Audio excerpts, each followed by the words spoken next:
નમસ્કાર, world media ન્યૂઝમાં આપનું સ્વાગત છે। હું છું સભી શેખ। જોઈએ આજના નવા સમાચારો।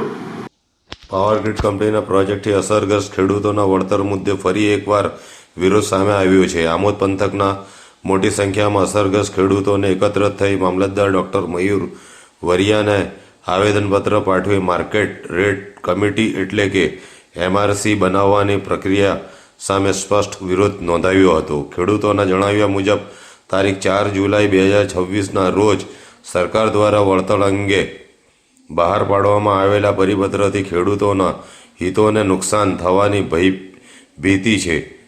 ખેડૂતોનો આક્ષેપ છે કે તેમના પર વર્ષ 1885નો જૂનો કાયદો લાગુ કરવામાં આવી રહ્યો છે અને વર્તમાન પરિસ્થિતિને ધ્યાનમાં રાખીને યોગ્ય વળતર નક્કી કરવામાં આવતું નથી। ખેડૂતોના ખેતરોમાંથી પાવરગ્રીડ કંપની દ્વારા 765 kVની અત્યંત ઊંચા વોલ્ટેજની વીજ લાઇન પ્રસાર કરવામાં આવી રહી છે। ખેડૂતોનું કહેવું છે કે આટલી ઊંચી ક્ષમતાની વીજ લાઇન પ્રસાર થવાથી જમીનના ઉપયોગ, ખેતી અને ભવિષ્યની આવક પર અસર થવાની શક્યતા છે। છતાં સરકારના પરિપત્રમાં ખેડૂતના આ મુદ્દાઓ અંગે પૂરતી સ્પષ્ટતા કરવામાં આવી નથી।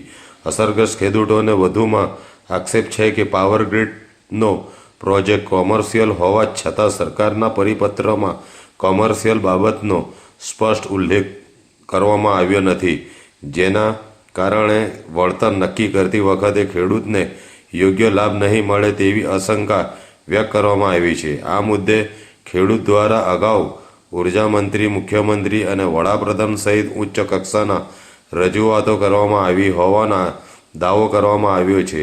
તેમ છતાં હજુ સુધી સંતોષકારક ઉકેલ ન આવતા ખેડૂતોમાં નારાજગી યથાવત છે। હવે ખેડૂતો દ્વારા આમોદ મામલતદારને આવેદનપત્ર આપી સરકારના પરિપત્ર સામે વિરોધ નોંધાવવામાં આવ્યો છે। સાથે જ અસરગ્રસ્ત ખેડૂતો માટે MRC બનાવવાની પ્રક્રિયા સ્વીકારવામાં પણ સ્પષ્ટ ઇનકાર કરવામાં આવ્યો છે। ખેડૂતોનું કહેવું છે કે તેમની જમીન અને ખેતીની થનારા નુકસાનને ધ્યાનમાં રાખી યોગ્ય અને ન્યાયસંગત વળતર નક્કી કરવામાં આવે તેવી તેમની મુખ્ય માંગ છે।